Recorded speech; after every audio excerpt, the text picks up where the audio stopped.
everyone. Welcome to Smart Women Read Romance, a book review podcast where we fangirl over all things romance. I'm Juliette. And I'm Jessen. And today we'll be reviewing A Promise of Fire, the first book in Amanda Bouchet's Kingmaker Chronicles.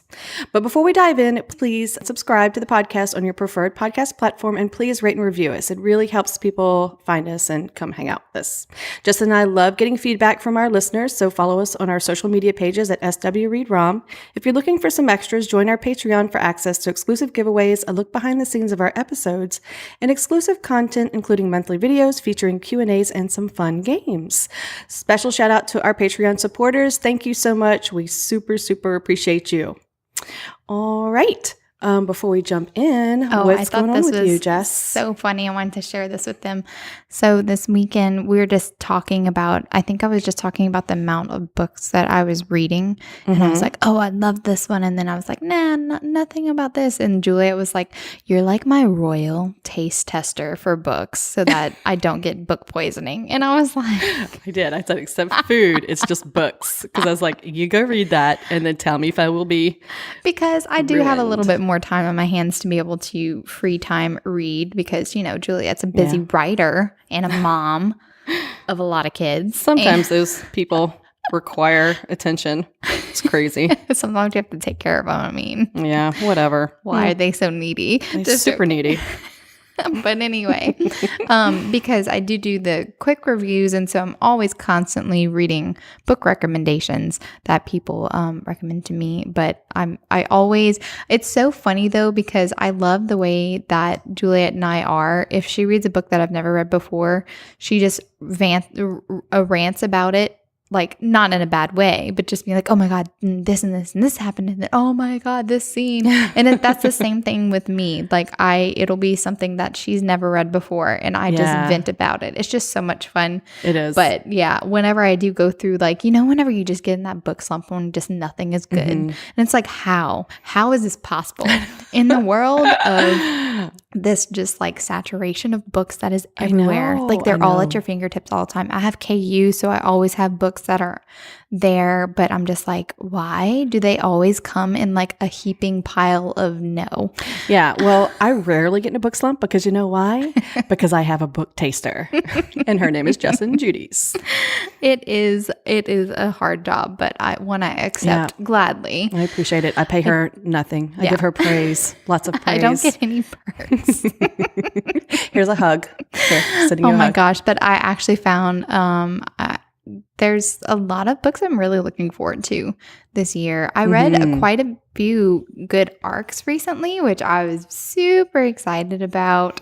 And I think quite a few of those are actually going to be on the podcast, which I love whenever we can get arcs because really I like promoting authors during their, release week. I think it's nice. And I get super excited when you read a brand new author and then you get excited and it's brand new for me. And I'm like, oh yeah, I don't know. I don't know. It's like, I get giddy, like Christmas morning, something new and fun. Exactly. I also wanted to touch on just like the flip side of things, like wanting to, praise authors whenever we discover them and their new books that are coming out and stuff. I read one of my favorite authors that I follow, and I just won't name her just because, but I was reading one of her blog posts and she was talking about how, I think it was like a frequently asked questions where a fan asked, is a side character in one of her main series going to get their spinoff? Because the way that it ended, it was like it's like forecasting like potential spinoff material. And the response was that specific character got a ton of hate mail. Like, they got so much hate mail for a character that they decided that they just can't do it right now. Yeah. Because they were like, it makes me feel like I can't, do her justice. Yeah. And I was just like, that is so sad. And I don't like it. This is another reason why we don't like to do negative reviews on the podcast. Like, I don't want to do a whole hour-long thing of the reasons why I hate this book. Because I don't like every book I read, but I also don't want to tell the author why I don't like it. I wish I could say that it's shocking, that whole hate mail thing, but honestly, it's like, I see it. I see that kind of stuff happening a lot. Yeah, from my end. Well, I know I see a ton of authors too have complained on Twitter saying that if you're going to do a negative review, please don't actually tag me in the negative review. So I don't want to see it. Like, I know. Thank you, but I am a real person and this does hurt my feelings. And I'm just like, I know. And I they would don't never they have do the not balls. always understand. Like, I don't want to go there, but yes. I've had experiences where I just talk to my author friends and we kind of vent together and like, okay. Did you have to like develop like this like new thicker author skin whenever? Oh yeah. Like, specifically when we talk about Goodreads, because that's where like all the haters of the world will congress if they hate a book or whatever. Or and then sometimes I'm not even kidding you, I had someone give me a negative review and said, I bet this author is fat. Like that was all they said. Oh my God. And I was like, what? How can you, what? Like I was speechless. Well, yeah, speechless. I mean, but then I went and looked and saw that they basically were just lambasting. Yes, they're trolls.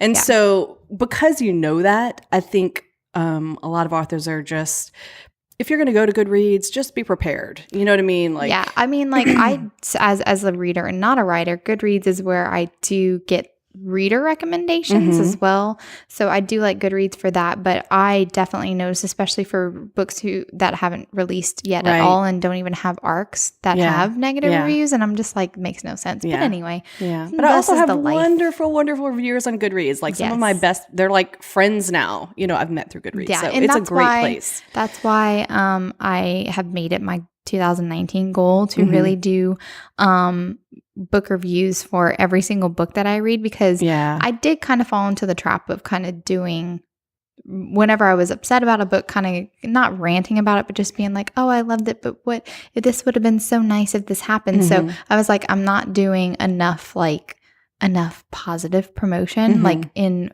past years. So this year, actually doing the quick reviews has made me review every single book that I've read. If y'all have not checked out her quick reviews on Instagram that she does, like what day do you post those? I do it on Monday. I go in because I'm like, look at all these damn books she read. First of all, she's like reading like a psycho, all weekend, but she does these cute quick reviews on her recent books. I don't know. It's just super cute. I love it. I wish I had time for that. I know. She's like, oh, more books on my list that I'm never going to be able to get to.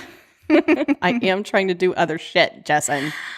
All right, guys. Okay. Well, enough about us. Let's get into this actual, this book. Let's get into Amanda Bouchet's A Promise of Fire. Okay, so this is a single POV fantasy romance weaving together Greek mythology with Bouchet's unique world of magic, betrayal, and love. It's the first step in Kat's journey as a kingmaker in hiding, and a wonderful introduction to such a vibrant world. Kat and Griffin act as the anchor in the midst of this complicated storm of gods, prophecies, intrigue, and war. The perfect mix of epic drama and humor, Bouchet knows exactly how to entice readers by revealing her character motivations one layer at a time. Oh, I love her writing. Yes. I'm a fangirl. Yes, me too. I'm a fangirl. So I'll tell you how I first came across Amanda Bouchet in the series. Yeah, because you definitely wrecked her to me. Yeah, I get so excited when I wreck something to Jessen and she loves us. I'm like, oh my gosh, I feel so special. So this was one of those. But the first time I really, really heard about Amanda Bouchet was at Romantic Times Convention in Atlanta. That was the one after we had gone to Vegas. Yeah. And they had, Source Books had actually done a cover reveal for book 2 or 3, I can't remember which one, and I just remember thinking, ooh, that's beautiful. And one of my readers... her covers are beautiful. Covers are amazing. Oh. I know. So her, one of my readers was there, and we were walking around together. We were friends now, Julie, and she was like, oh my God, that's Amanda Bouchet. That's Amanda Bouchet over there. I'm like, Amanda Bouchet. And I'm like, who is Amanda Bouchet? So after that, I was like, well, I really need to check out these books. Everybody was talking about them at RT, and it was like a big, big deal. And so I did, and I read A Promise of Fire, and...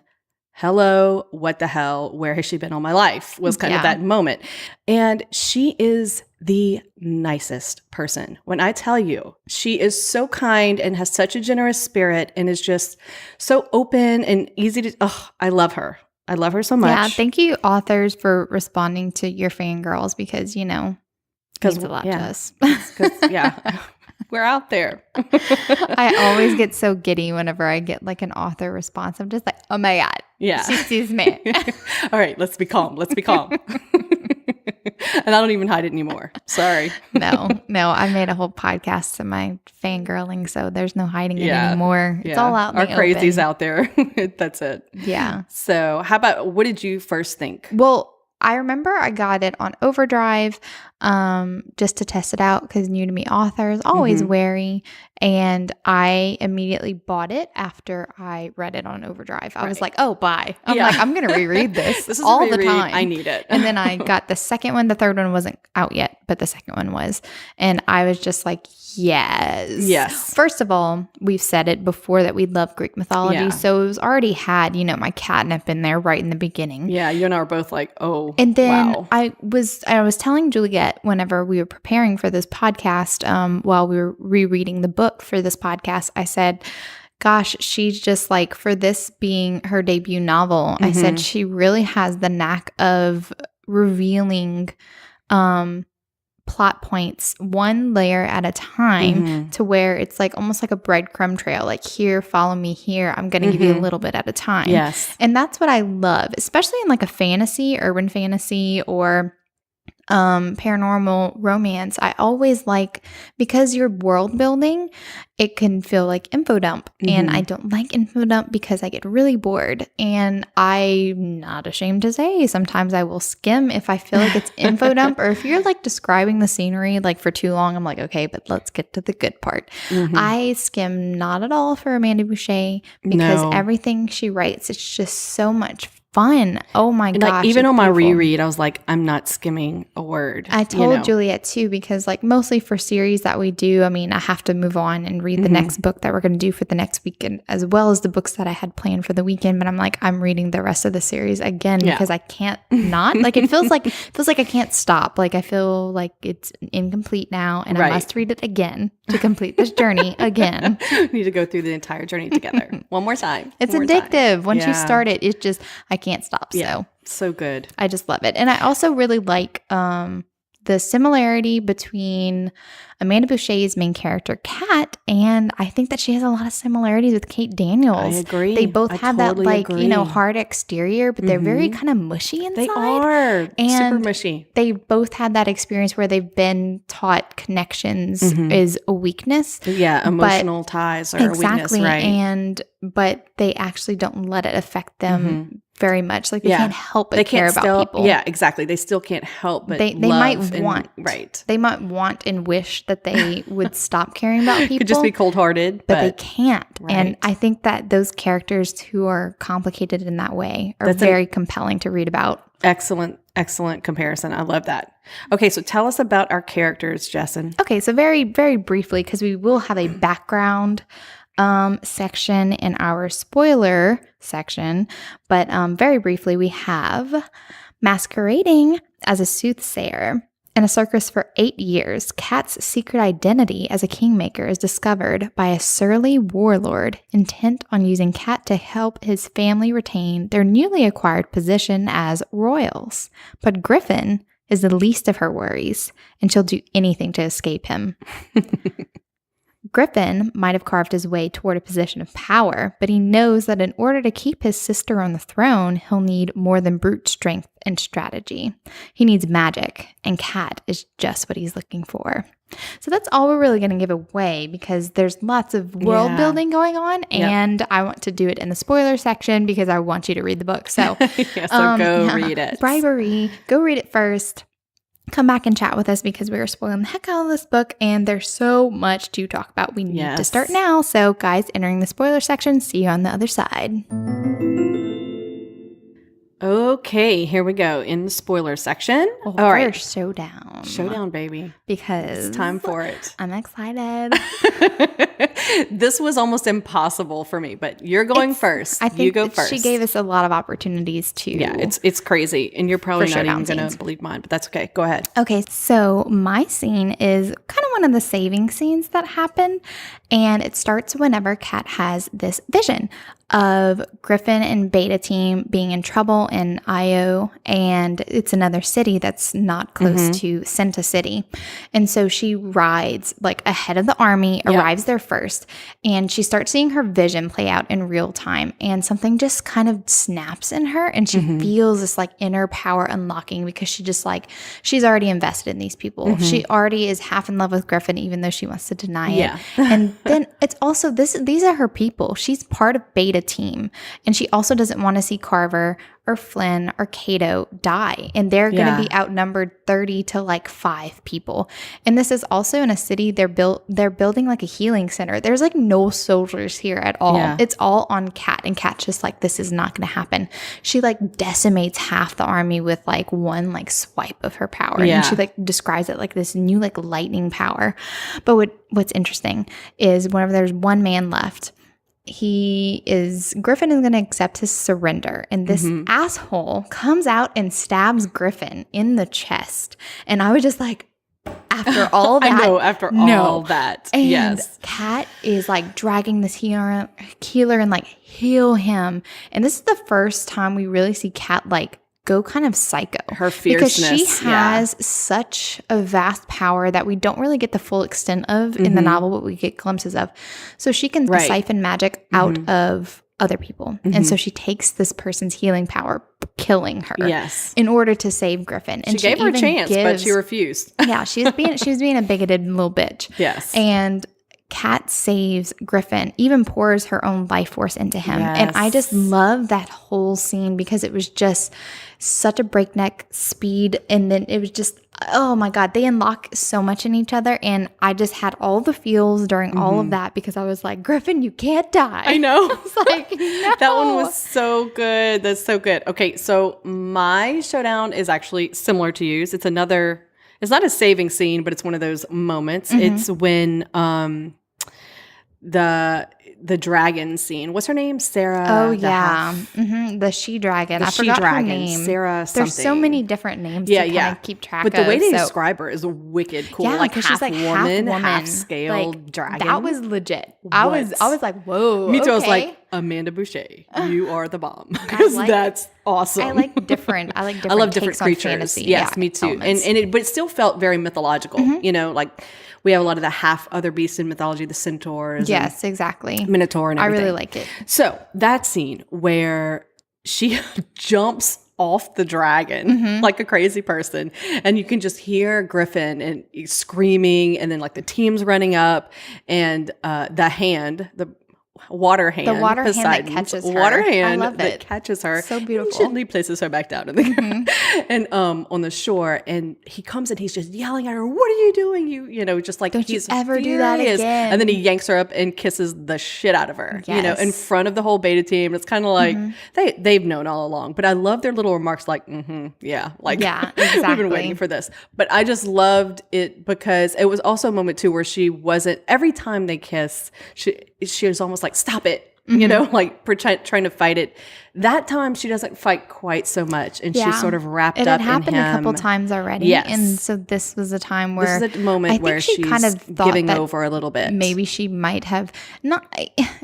She does say whenever she is taken on dragon that she wished she could have said goodbye to him. Like she wished she could have seen him. Where she's thinking about him. So I think that was all wrapped up in that kiss. And that was one of my favorite kisses that they had, actually. It was a good one. And I just love, Amanda Boucher is really good at these very powerful action sequences that lead to this like passionate, you know. Emotional sequences. Love it. Okay, so let's get into a little bit of background because, we got a little background. There's a couple things to set up. Hang tight, guys. Here we go. There is the world that Amanda Boucher has created is called Thaleria, and they all worship Greek gods, like they're actual like physical beings too, because I really like the element like Selena, who is the owner of the circus. Right. She's like the lover of Hades. And like it's they're very much involved in their lives. They're not just like hanging out in Olympus, hanging out in the underworld, not doing anything. Like they're actually kind of involved. And so there are magic users called Magoi. And they kind of rule the realm because, you know, might makes right in this kind of instance. And they are sort of subjugating the hoi polloi, who are the commoners. They lack magic, and but they can be granted magic by gods, which I thought that this was a really cool little element that we find out pretty much in the beginning whenever Kat's trying to, tell the future of a hoi polloi, like, will I ever have magic? And and she kind of tells them, if you go to the ice plains, if you go to the oracles, maybe they'll be willing. They might. If you survive. If you might die. So I just really like the creatures along the way. I really like that element of it. That is cool. Then we have the 3 realms, which was really funny whenever I was discussing with Juliette. I'm a fast reader, and sometimes I just read things and I miss like little bitty words. And the first time I ever read this, I was thinking of it in like a linear fashion where the realms are like stacked on top of each other. But on my reread, I was like, no, it's actually horizontal. I was like, I would have never, it's so funny the things that you don't catch the first time. So we have Senta, which is the Western realm, and the Senton Magoi have recently been overthrown by a powerful hoi polloi family, which is unheard of. Right. Hoi pollois just don't hold the power non-magic because they don't against have magic wielders. Exactly. Right. So that's all the way in the West where Kat actually is at the time. Then we have Fisen. Well, the Fisa area, which is the easternmost realm, ruled by the Alpha Fisa Andromeda. And all we know about her at the moment is she is the most powerful magic user, and she is ruthless. She has quite the reputation. Then we have Tarva, which is the middle realm, and they really don't have too much information on Tarva at this point. We do have quite a few Tarvans actually attacking the group, but we don't know anything about really their royal family, anything about them or that area because we don't travel there. So magic is more powerful in the north because it is actually closer to Olympus. So anywhere in the north, whether it's northern Senta, northern Tarva, northern Fisa. It's really cool. Yeah, like the weaker hold is further south, the further south you travel. But Fisa does have the most powerful Magoi there, which is why the Alpha Fisa Andromeda is so feared.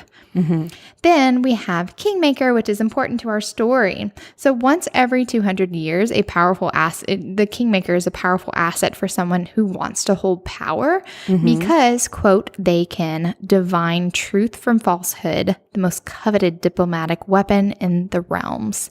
So Kat's a hot commodity. Yes. And she's in hiding in a circus. And she even wears like caked on makeup to like hide her identity. Like this is important for her to remain incognito, but doesn't happen. Doesn't work. Does not happen. So that's a little bit about the background on the world that Amanda Bouchet has built. And we're going to get into the breakdown for this story. So right in the beginning, we have Kat. She's been hiding in plain sight in the Senton Circus wearing all of her makeup. And she's masquerading as just like a plain old clairvoyant. Yeah, clairvoyant, soothsayer. And she actually can feel when people tell the truth. I thought that this is a cool element that whenever people lie, it actually hurts her. It feels like her flesh is being like flayed. Yes, she talks about the burning sensation. Yes, it hurts. It's painful for her. So obviously it does help her, masquerading as all that. Well, one night a warlord and 4 men approach her. And the warlord's like, okay, I want you to tell me if my men are loyal, like one at a time. Yeah. And she's like, all right. By the way, this was almost my showdown scene because I thought it was the most epic of opening meetings. What a way to start. It was right off the so bat. Powerful. I'm like, this book rocks. Well, she's a smart cookie and she realizes that this is a test. Yeah. And she's like, oh, someone's not loyal and you want to make sure, like have like hard evidence that, what you already know to be true is actually true. Yeah. So the betrayal actually, which is very interesting, comes into play kind of later on because they find out later that this person was a Tarvan, which the Tarvans attack the beta team quite a bit in this book. But I love how it's really not, it's hinted at, but it's not fully fleshed out yet. That's saved for later books. So just shouts to Amanda for being like amazing at storytelling. And then, so this person who's betraying the warlord, he actually has this dust and she automatically grabs this guy's hand and like, don't touch it, he's going to throw it at you, and it's Medusa dust, which it turns the person to stone. I love that. So she saves them from being dusted by the Medusa dust. But they learn something about her too. Yeah, because the guy turns around and hits her with the Medusa dust, and she's like, don't touch me, don't touch me. But apparently Kat is kind of, that doesn't harm her. Right. She can fight that off. It. Yeah, she absorbs it. It like freezes her for a minute, and then she fights it back off. And then and she touches him and turns him into a piece of stone. So it's like fair play. It was awesome. Payback's a bitch. But this was also a mistake though, because the warlord's like, yep, want her. Yeah, she's the one. She's the one. Exactly. She revealed everything. Yeah, and she's like, oh shit. Well, she kind of, she was like, oh shit. So she needs to get out of there fast. She's a couple tricks up her sleeve. First of all, she goes out the tent, and Cerberus, he interferes, blocks a big 3-headed dog's kind of, definitely going to deter somebody. Yeah. And then she also has, whenever the warlord still catches up to her in her tent, she literally thought she was safe, which I thought that was so funny. She's taking her time packing her stuff. La la la. And then he just is like, hey. She's like, oh crap. What the hell, dude? Well, she has another trick up her sleeve. She can turn invisible. But he's smart, and he's like, he's a tracker. Here. He's a hunter. Yeah. He I still love the her. scene where she was like, I think he sees me, and he grabs her. Yes. And he didn't see her. He didn't see her. He uses all the senses. Oh my God. It was just Griffin's so much so fun. hot, y'all. And one of my favorite things about this is he keeps her under control with this magic rope. Yes, it's so funny. And it's actually impervious to her magic siphoning abilities. She cannot drain the magic from this magic rope, because at first she was like, haha, I have another trick up my sleeve. But at every turn, he's there to match her. And it's unprecedented, because this is a hoi polloi. She is a McGoy. Yeah. And he is a hoi polloi. And it's like, he got the drop on her. Yeah. This is like, what? Yeah. So anyway, now prisoner. Now he's a prisoner. Yes. But I feel like the way that she creates this, it's such a lively pace. Like the way that every scene, it's very impactful. We get some scenes with Kat's background, and then it's always intermixed with actual action scenes or character development scenes. It's just really fun. I just really enjoy this book a lot. And the information, like the mysteries about her own past and stuff, are just delivered in just little snippets in her internal monologue, but not enough. It's just at this point, we know she's hiding from someone. She's hiding from someone. From someone that she And we know that she's also hiding because she's a kingmaker. She doesn't want people to know. She has powers that she does not want anybody to know about. So her captor, she finds out, is none other than Beta Senta, who is the hoi polloi warlord who recently put his sister on the Senton throne. Yeah. So Beta's like second in command. Alpha's first in command. Alpha's first in command. She's also kind of like, holy hell, why are you not Alpha Senta? Why are you not Alpha Senta? Why is your sister Alpha Senta? I love her antagonistic I thoughts love about she the sister. baits them, man. She baits them so much. It's great. It's so much fun. So good. She's amazing. Okay, so we also learned that Kat hates royals, hates them. Okay, especially when she feels like, oh, great, this dude's a royal. But she has reason. Yes, she has good reason. Yeah, which we will find out. And she's planning to escape Beta Senta, which is Griffin, she refuses to call Griffin. Yeah, she keeps on calling him Beta Senta. Beta Senta, call me Griffin. Beta Senta. It's just like so funny. So she's just like, okay, I'm just going to bide my time and figure out when I can escape. Okay, because right now she's attached to him with this rope on his horse. Yeah. So she observes that Griffin is very cunning, very powerful, and he inspires loyalty in his men. Okay. And so this, I think she finds this confusing because she's not witnessed it in her own life. It's because of her experience with royals. Yes. They're very selfish. They're all very selfish. Power hungry. And they're very much willing to kill anybody to get the top dog spot. And so she does not want to be in that type of world again because she's experienced so much pain at the hands of royals that she just like, no, and no. And then she learns, Griffin tells her that why his family ended up decided to take power. Which I love this, the evolution of like, we were just, because they were like tribal. villagers. Yeah, they were tribal. But the lords or royals whatever, you know. were taking double the taxes. Yes, you know, they were mistreating the tribes. And he's like, our goal isn't just to dominate like previous royal families, it's to rule. So basically, they're like trying to upend the status quo. Like, we're going to change the way that things are done. Yes, sounds like Daenerys breaking the wheel. We'll see. Well, she's not. So we're not going to talk about that. She's not breaking the wheel at all. Sorry, sidetracked. Back to Kat. Okay, so this was actually another scene I wanted to do for my showdown scene. When Kat has to bathe, okay, she has to remain tied to Griffin because of course he's not going to untie her. He is not going to let her. She's like, what do you mean? She's do like, you think I was born yesterday? I know. It's like, just turn yourself invisible. We can totally do this. So she does. But the funniest thing is in the first scene, she talks over and over about these leather pants. And it's so freaking hot. They're so tight. She can barely, but she's been riding on a horse and sweating in them. And sweating in them. She literally cannot get them off. So we had this funny scene down by the water. And I love the little... accidental touches. Yeah, because she's like, because they can't see each other. She turns back visible and she's like, I can't get my pants off, and he's laughing. Yeah. And then she turns back invisible and he's like, how am I supposed to do it? And she's like, well, by touch. Yeah. And then I love how this is the first hint. It's like he grazes her belly, and as a person I'm very sensitive on my stomach. It's just like, hee. I know. So, it's ticklish. Don't. She gets, her first little oh, what was that? Yeah. Was that it's fire definitely in my heated. loins? That bath was heated. It was awesome. Fun. I liked it. And so then they learn when she gets back on the horse, they're back in action, trailing along. They realize, well, she's like, we're going in circles. What are we doing, guys? Yeah, we passed the same point 5 times. What is wrong with these guys? I don't even know how to navigate. But come to find out, Griffin realizes they're being followed. And so they're going in circles on purpose so they can figure out who it is. He doesn't want to lead them into his land.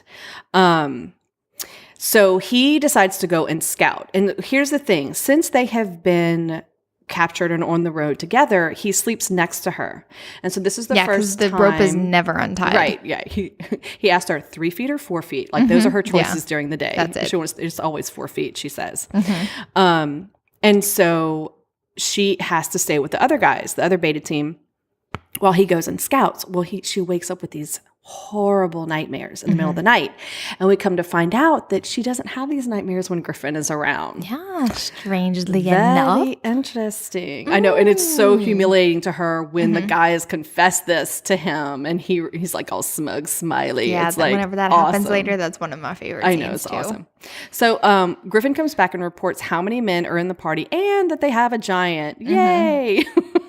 But Kat's Kat's like, I can tell you how to kill a giant. And then I love how she blurts these things out, and she's like, why did I say that? Why am I helping them? Why am I helping them? Yeah. They could kill them, and then I could get away, and I could get out of here. But she keeps telling them. She keeps helping against them. her will. And I really like it because it's I think it's half her actually not wanting them to get killed, just because, first of all, she's actually a nice person. Yes, she's a nice the beta person. team. They're fun. Very nice. They're humorous. They're good guys. They're like a little family. But also, there's an element of the gods have a hand in this a little bit. And she kind of feels like, something else is pushing me there. Yes. Because she keeps saying these things. Yes. We do find out later that, definitely they're being pushed together on purpose. Right. They need to work together for a common purpose. There's a reason they have this connection. Yeah. So, so throughout the story, Bouchet sprinkles in a little bit about Kat's past and why she is hiding in a circus. So we start to learn, and I love it, like I said earlier, through these little snippets in her internal monologue. Flashback scenes. Yes. She'll say a flashback scene and say 1 or 2 sentences, and then we come back to the present. It's only a couple paragraphs at the most. It's so good. Unless it's a really bad nightmare scene. Right. So we learned that her mother was abusive to her. Really abusive. Extremely, why are you even having kids? Yes, extremely abusive. She was also tortured since she was a small child, repeatedly. Put in situations where it was just I wouldn't force an adult to be in this situation. Yeah. It was horrible. Kill or be killed. Definitely a kill or be killed world. And so then we understand why her conditioning to stay away and stay hidden is so it keeps cropping back up. Yeah. And that's the thing that I learned that I thought was really cool and smart on Boucher's part, is that if Kat didn't have this background, we would think she was just would you just stop and be nice and whatever, like, come on, they're not bad guys, yada, yada. I know they kidnapped you, but let's, but honestly, I believe everything she felt. I was like, I'm with you, Kat. I totally understand this because because we keep getting reminded of her background in these nightmares and the torture and she it's kind experienced. Of twofold too, because not only was she taken away from a place that she's felt very comfortable and she's made friends very with, safe. But also they're dragging her to the Senton court, which means that they would be mingling with the Tarvin court and the Friesen court. And she just like, no, these people are fucking ruthless. Like, I'm not a part of this world, and I'll do anything to stay She was used as a kingmaker before. We learned that as well. And she's like, they're just going to use me like everybody else. So I get the fear she's feeling. Like, I totally understand it. So Kat wonders how Griffin knew she was a kingmaker, and we discover that he's had a dream about her. Which I thought this is cool. This is awesome. So listen, I dreamt I was swimming in a cast in stormy ocean in the dead of night. When I couldn't swim any longer, I sank to the bottom, and you were there. You lit up the dark like a lightning bolt, took my hands, and pulled me to the surface.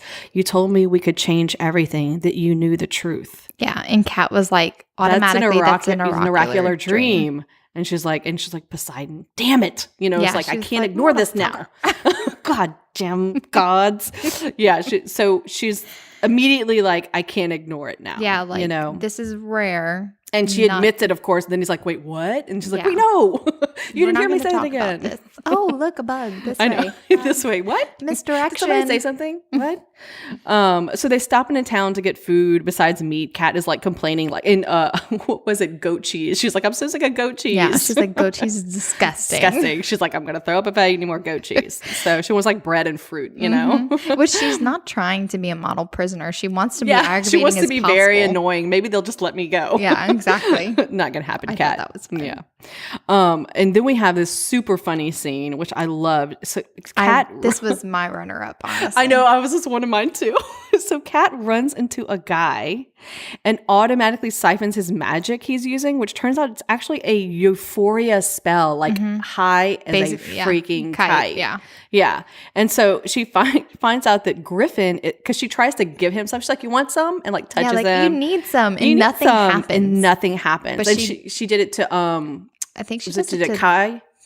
I can't remember who she did it to. If she did it to Flynn, Cato, or Carver. Cato, sorry. Cato? Yeah, it was Cato. Yeah, I think it was Cato. So she finds out that Griffin is resistant to magic here, which we realize, so that's how he was able to conquer the magic wielding sentence. Yeah, because none of their magic didn't work, and he's a kick-ass warrior. Yeah. So their soldiering wasn't good enough. Ouch. So we also have a very smexy scene where she decides, as she's like running high through the baths of the town, that she's just going to get naked and jump in the pool. And of course, I love that Griffin immediately is like, get out. He tells all the other guys, get out. Like, we know he has feelings for her. Yes, definitely. He's like, but Kat would never do that in a million years if she wasn't high on euphoria. Ever. So he's protecting her modesty as much as he can, but he also can't let her out of her out of his sight. Also watching. Yeah, he's watching her. Yeah, he's dying inside. But I also love too.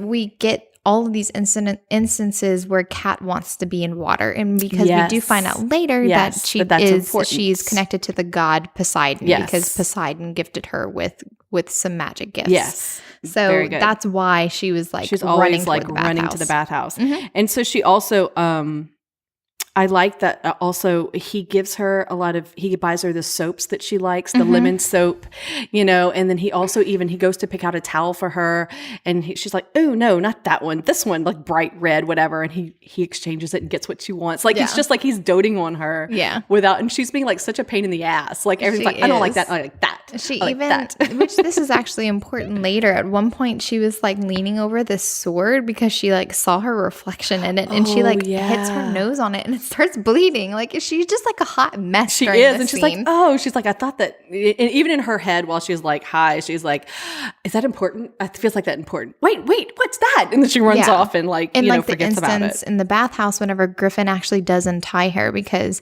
she's like, either you get in or untie me. And then whenever she's and tied, she's thinking in the back of her head, I feel like I should be doing something right now, but I can't care. Yeah. You know, it was the euphoria messing with her.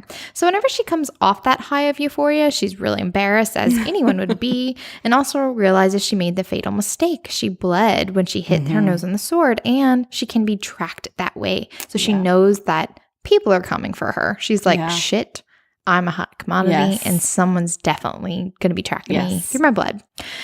So I really love this quote, this scene, because it's like whenever there's something that happens, like she had made an oath to Griffin and she broke it, and it like rebounded on her. And so he was holding her and then released her from the oath so she wouldn't hurt anymore. And so whenever he finally lets her go, this is what she's thinking. And this is kind of like the beginnings of like more is happening than she wanted to happen. And she says, I get this awful feeling the second I leave his arms. I want to be back in them. My eyes go wide. I back away. A tangle of fear and emotion knotting in my chest. I'm used to being scared, but this time it's different. This time I'm afraid of myself.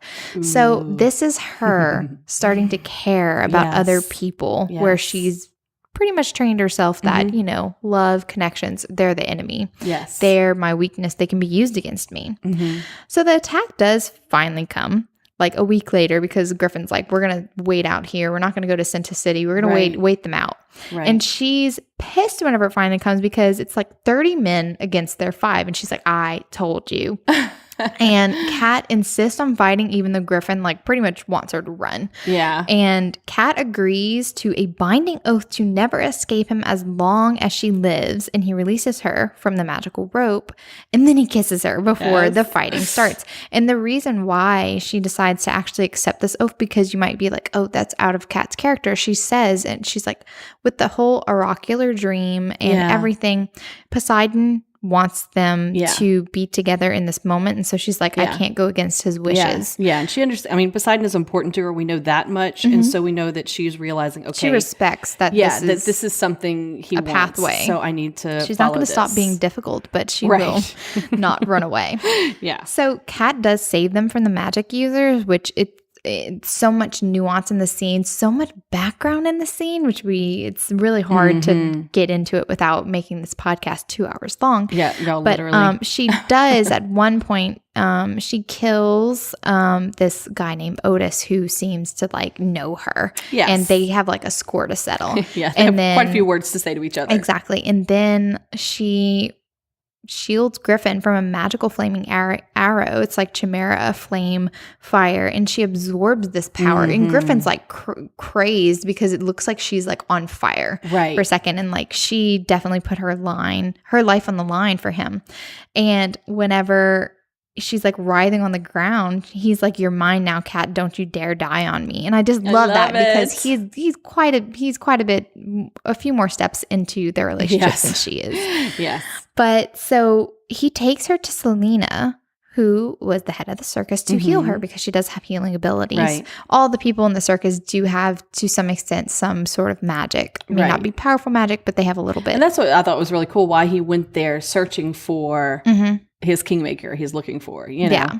And Selena gives Kat this Cerberus pendant. Yes. And she was like, keep this, it'll help you, like after she's healed and stuff. Like, I don't know what he's like, what does it do? I don't know. I just know I'm supposed to give it. This is from Hades. So the gods have their hand in every step of the way. And these aren't like small gods, these are big gods. Yeah, exactly. The main ones are pretty much all up in Kat's business. The heavy hitters. So Kat tells Griffin about the Phison royal family. She tells him about Andromeda, Alpha Physa, and how she trained her children to fear her and hate each other, which promoted fights between them so that they would kill each other off to become Beta Physa. It's like the most insane. Kill or be killed in that household. Like there was no love and affection.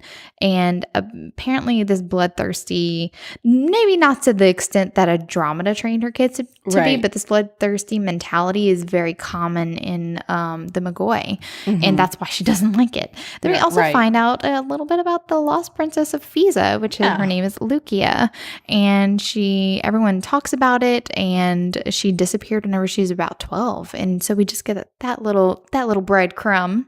Yeah. Throwing it out there. So before reaching Cinta, Alpha Fiza sends the Fizan dragon, the she-dragon, after Cat, which Cat does also defeat with the help of Poseidon, her godfather. And whenever they're on the way, which this is like a big, like, you know, W in their corner, because like dragons, like every realm had a dragon. Cinta no longer has it. Andromeda has one. This was like very much in her like wheelhouse power and now it's gone. Like that was a big blow. Definitely. So Kat has a few conditions before she gets to Cinta City, which I love this because all of them were very smart. She says no one besides the beta team knows she's Kingmaker. Like nobody knows she's going to be introduced as the soothsayer. Right. And then no one knows that the Fizans are after her, because Kat says the more people know that the Fizans want me, there's opportunity for people to sell me out. Right. Sell me to the highest bidder. If they know a price is on my head, someone's going to be, you know, wanting for money. Then we have no one mentions her connection to Poseidon because she says that magic is a weapon and it's always better when you can spring something on no one's going to be expecting. Yeah. And I love Griffin, like, even says like, huh, yeah, that's smart. That's smart. Yeah. I like Maybe that. I shouldn't put all my cards on the table. Yeah. Which he doesn't, because this whole I'm impervious to harmful magic. That wasn't something that he was advertising. So I think he understands it's something we just she had to figure out. Right, exactly. So then Kat meets Griffin's family, and she immediately notes the differences between them and the rest of the Magoy royals. They are kind, loving. They are very uneducated in court etiquette. She even is like laughs at the curtsy or whatever. She's like, oh Lord, I have so much to teach them. I've got to help them. It's like, it's horrible. I love how I'm sorry, but I love how whenever she curtsies to Egeria, and she's like, holding it and she's like, she's supposed to tell me to get up. Please, my thighs are burning, can you help me out here? So Egeria is the Alpha Fiza, that's the sister, and it's so funny because the whole time they've been getting closer and closer, she gets all agitated about Egeria, the perfect Egeria, you know, like, she seems so nice. Yeah, because Griffin's always talking about how wonderful she is and how she'll win her over, and she's like, doubt that. You know, it's not gonna happen. So of course she hates the fact that she likes them immediately. You know. So and despite her surly attitude and exasperation with the new Cintan royals' lack of knowledge, she agrees to help them out. She's like, you know, they need help, I'm gonna help them. And she keeps telling herself, don't get close to these people, whatever, but she can't help herself. She even befriends, or Jocasta befriends her quickly. Which is the sister that's closest to her age. Griffin's sister closer to her age. Because there's a lot of kids, actually, to keep there's straight. Quite a few of them, I know. There's quite a few. Griffin's family are horrified to learn that Kat grew up with a skill of, or kill or be killed mindset. Like, they're like, oh my gosh, what do you mean? Like, that's terrible. Yeah, and that she was tortured within an inch of her life multiple times. She's like, y'all never been like on the brink of death? No, like, none of just you? me. Just me? All right then. Okay. That's new. Poor Kat. So she just doesn't understand this royal court, you know. But another thing is she wants to be housed in the soldiers' barracks instead of the castle. Yeah, because they offer her they're like, no, stay in the castle, stay in the castle. She's and like, no. Even Griffin's like, you know, yes, stay in the castle. And I think she wants that. She's like, I don't want to be too close to Griffin. I don't want to fall for them too much. I need some separation. Yeah, it's like privacy. She can say all she wants that it's because she was very adamant about not being involved with royal family, but it's a little bit more personal now because they're it's hard to not like these people. Yeah, they're lovely. They're lovely. Mm-hmm. They're like the perfect royals, except for not being ruthless enough, you know? And so, and I think that's also where she feels like when she starts to care for them, she's like, I can't let anything happen to them because they don't equip know them with what they need to survive in this. And it just makes so much sense why Griffin kidnapped her and brought her there, even though he did kidnap her. Yeah.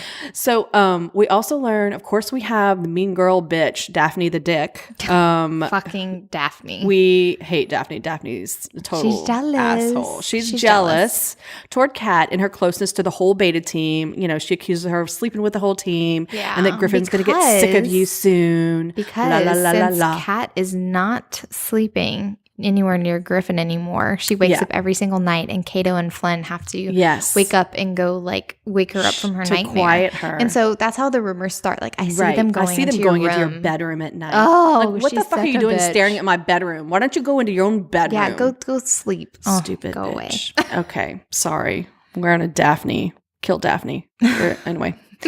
So, we do, we did talk about Jocasta, but she notices the way Griffin looks at Kat and says that he is persistent and always gets what he wants.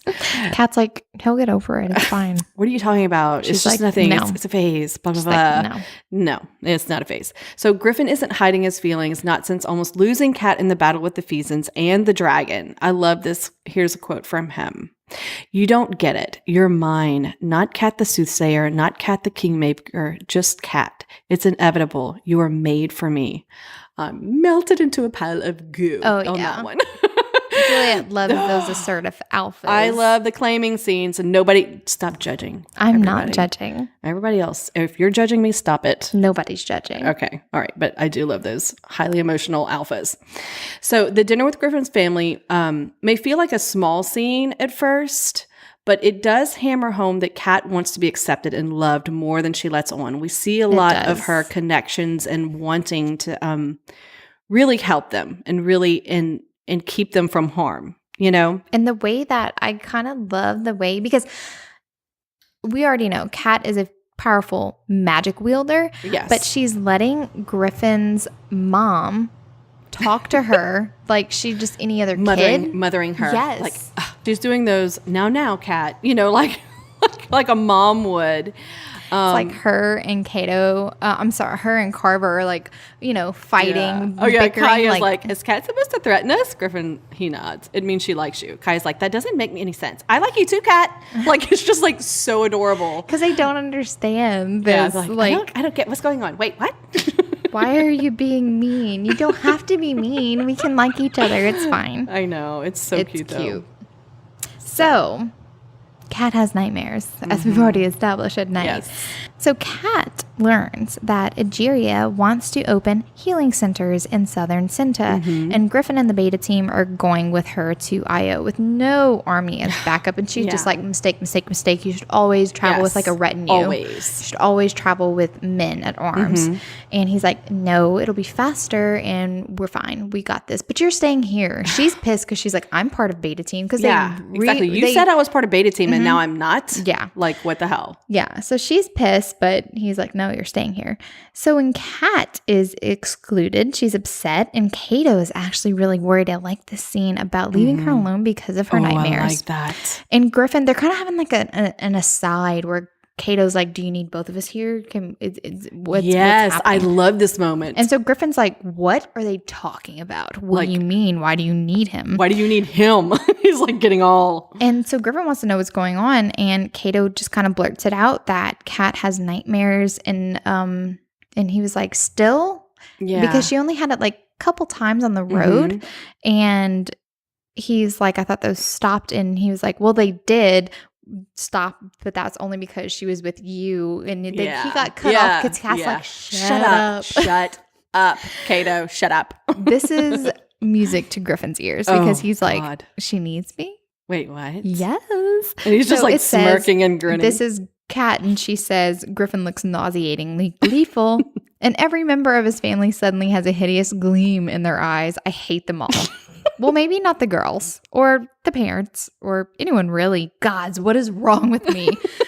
It sums up Kat's personality perfect. She's such like a prickly little pineapple. Yes. But she's so sweet inside. She can't, I know. She can't help it being so prickly. I love her internal monologue. It's so good. The best.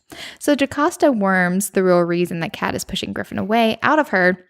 And Kat says that she's afraid that her mother will kill him if she finds out that he means something to her, because she's like, love is a weakness in my book. And if like, she even tells Jocasta of like the torturous scenarios that she's been in where her mother literally gave her like a puppy and then like killed the puppy. Because like, once she loved it. Once she fell in love with the puppy. It was very horrible. So this has happened in multiple instances in Kat's life, and she just like, I can't put him in the line of fire because he will have a target on his back. Well, this is the part where Kat has a prophetic dream showing the attack on Io, and Griffin doesn't have any reinforcements, and she's just like, motherfucking, I knew it. I told him, asshat. Men don't listen. So she rallies the troops. She gets his brother to rally the troops, and she rides at breakneck speed ahead of the army. Like, she pushes her horse way past what normal horses could ever do. And she does save Griffin and co. once again. But we do see that the last man standing, as in my showdown scene, he stabs Griffin in the chest, and Kat does steal the magic from the healer. But she's like, it's not enough, and she like almost zones out. Yes. She keeps giving, almost like, and she brings him back from the brink of death because she's like performing like this ritual where like she has a bunch of these scars, which means that she's been brought to death multiple times, and she has had to have this like this death ritual, these death marks like put on her to save her. They do one later. I really thought it was, and we find out later also that she's like in such the zone, she's like still pouring into him when the army arrives, and we find out that was like they were an hour behind.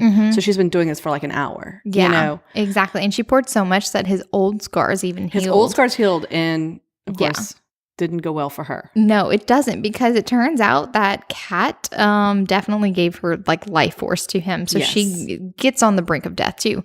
Well, Kat does release, this is important, Griffin does release Kat from her vow to never escape him, because she did make that that oath. And he also tells her in a moment of vulnerability that I love it. And he says, don't go, Kat, please, because he wants her to stay with him. And she's not planning on leaving. She's like, I'm too far in this. And Poseidon wants me to be here, but also she wants to be there at this point. Right. So he decides, since Kat is on the brink of death herself after giving her life force, that he's going to exchange blood with her as like a last resort. I love this. And it does work. It does work. And he tells her, I love you, Kat. I would do anything to keep you safe. This is my binding vow. Oh, gosh. He just won't let her go. Yeah, he's found her, and he's not afraid. Yeah, they talk about the binding vows. Words are binding, you know, in this world, and so if you speak the words, it's a vow. Yeah, you know, I love it. It's so cool. So we get back in Cinta City, and she's healing. Griffin won't allow her to pull away. And Kat finally gives in. God bless her. She's just like, okay, fine. So, you know, but of course it wouldn't be Kat if she wasn't scared and always trying to backtrack the whole time. Like every time they take one more step forward in their relationship, where she's like crawfishing back. Yeah, so. She's like, bye. No. Yeah. And the thing is, her fears are so real. And I think the more she feels for Griffin, the worse it becomes, you know? But Griffin just doesn't let her demons win. He doesn't want her to like, you know, give into this fear or whatever. But she's afraid for their future, because she's like, it's not just me. If I would have a future with him, our children could be killed. Our children would become like potential targets. Not only would he be a target against me, but they would also be a target against me. Like, we would never be safe. Right. And so it's like, so when she finally confesses this, he starts to understand where it's coming from, but he still is like, I don't care. Like, it's us against the world, and I will protect you. He's very, very, very much the optimistic person, where Kat's the pessimist. Right. And we're continually given this idea that there's a bigger role for Griffin and Kat to play, other than them just being a couple. Yeah. You know, we understand that the gods are throwing them together for a purpose. When they finally make love, which is super, super hot, by the way, and Griffin claims her. That's right. Yeah, they say it in the book. They actually say it. He claims her. All right, so don't even judging again. But Kat says that he's not so much declaring possession of me as asserting my right to him forever. I love that line. Beautiful. It's like a mutual possession. It's a mutual possession. I love that too. I thought it was awesome. But what's really funny is like, after they make love, suddenly she feels like super strong, super like powerful again. She's like, wait, I think you just gave me my life force back. You know, after their little hot romp in the hay. And Griffin cheekily says he knew they should be doing this earlier for a long time, you know. And it's like, yeah, I'll give you my life force anytime you want, you know. It's like so cute. It's adorable. But it's like all at the same time, like, yeah, you would think, I guess making love would do that. But anyway, so he vows that he will face whatever comes for them, come what may, but they'll do it together, live together or die trying is kind of his vow to her. Yeah. I think that Griffin's whole life motto can be kind of summed up that way. Yes. He just we're going to do this. Up. He is persistent and he is set his sights on her. You are my heart and I'm not giving up on you. Yeah. So just get over it. So, but even knowing this, she's still taken aback by his intention to marry her. Like she's like, no. Wait, you're going that far as to claim me publicly? Like, no. I know. And so she tells him, she's like, you don't even know who I am. And he's like, so bloody tell me. But she doesn't. And so again, it puts this sort of rift between them right before the big party with the royals. The royals are all coming, by the way. I don't know if we even mentioned that earlier, but they're all descending on. No, we haven't mentioned it. But the Senton royals, the new Griffin's family, have to kind of put that public appearance and be like, we need to entertain the magic users. We need to entertain the magic users of Senta. To basically assert our power. And we also need them to be allies. We need them to support us because if we don't have the support of the other magic users that live in Senta. And this is Kat's first job as their kingmaker is to kind of, stroll through the party and see what's what, who's lying and who's saying what. Which is convenient that she can be invisible and just kind of listen in on conversations. How awesome is that? An invisible kingmaker at that. Yeah.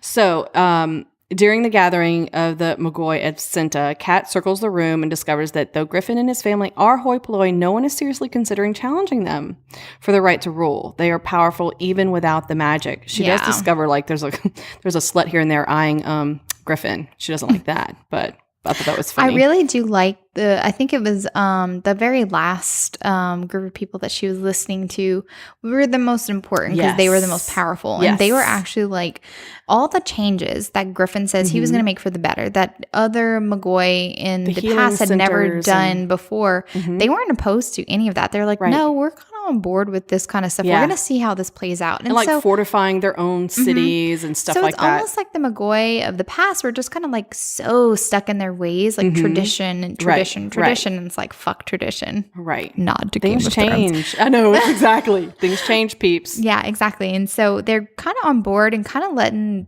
Griffin and his family do their thing and see how it plays out later. So there's not really too much opposition for them at the moment. Yeah, and I did like that it was the most powerful family who's kind of like, I mean, Kat could even detect like respect in their voice for them and what they were doing.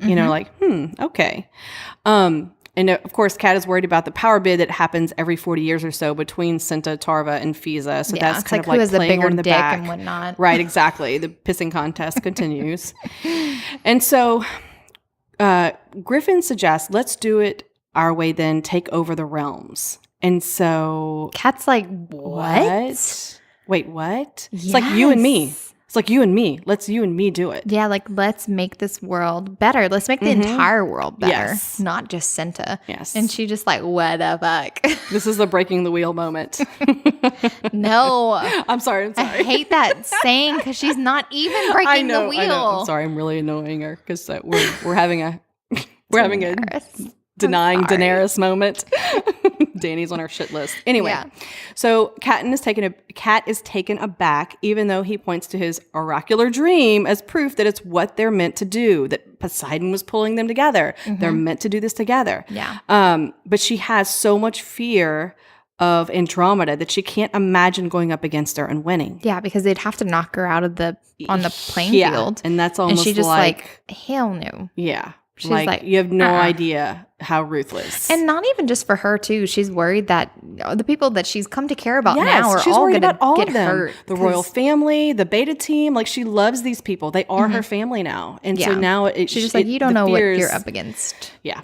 So it wouldn't be a party if someone isn't in danger, of dying because they've been so close to death so many times. So of course, when Kat slips out in the very early hours of the morning, before he even comes home, and they've kind of had a little tiff at the party. Yeah, because she had gone up to bed. She had a headache because it really does take a toll on her to hear all these lies. It like gives her a headache. Right. So she had gone up to bed, but then she woke up kind of early and like people were still kind of partying in the morning. But she wants to go to the bathhouse because that's her connection to Poseidon. It's very strong. She needs to go. It's like a rejuvenating place. So she's just floating, minding her own goddamn business. And when guess who? Daphne throws a freaking dagger to her chest. What a bitch. She's horrible. She's so jelly. Just because she wants Griffin. Even though Griffin made it clear. He made it very clear. You mean nothing to me. Stay away. Yeah. Psycho.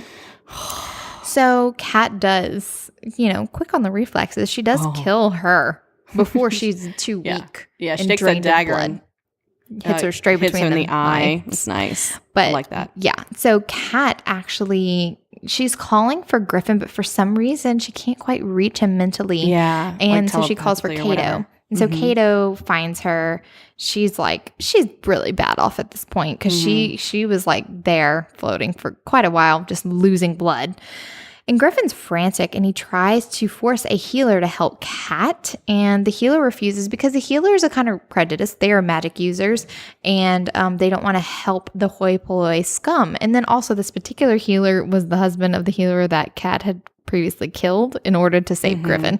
So Griffin in turn kills this healer, and he was like, okay, next healer, you heal her.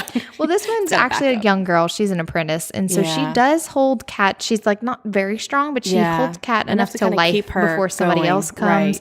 And Kat does get saved. So after that, Kat finally tells Griffin she loves him too, because she hasn't told him this, and that they'll live together or die trying. So it's kind of like their new motto, and she's going to try to live in this vow to each other. I love it. Exactly. It's so that's kind of where we leave these guys off in this book, but this is only the beginning. This is only the beginning of Kat and Griffin's story, so you have to go read Breath of Fire and Heart on Fire to find out what happens next. Yes. Like I will be doing, because you can't stop at this point. I mean, can we agree? We can't stop at this point. No way. And I did chat with Amanda, you guys, and to see what she's got going on, and she is working on the Night Chaser series. I think there's 3 books total that are going to be in this series. And then she's going back to Thelyria. She said she's going back to write in the Kingmaker Chronicles. So I'm super excited. There's so many characters that are potential people she said there are other characters about. That need their HEAs. So. Yes, I'm here for it. So I'm super exciting. So excited to come back to Thelyria. Yeah, I don't care how long. I'll wait. Yeah, I can't wait to hear more about what she has planned for these characters that we love. Yep. Love. Awesome. Amazing. We hope that you enjoyed today's episode and look forward to the next one, where we'll be discussing The Viscount Who Loved Me by Julia Quinn. So good. Thanks so much for listening. This goes out to all the fangirls. Life's better with a little HEA.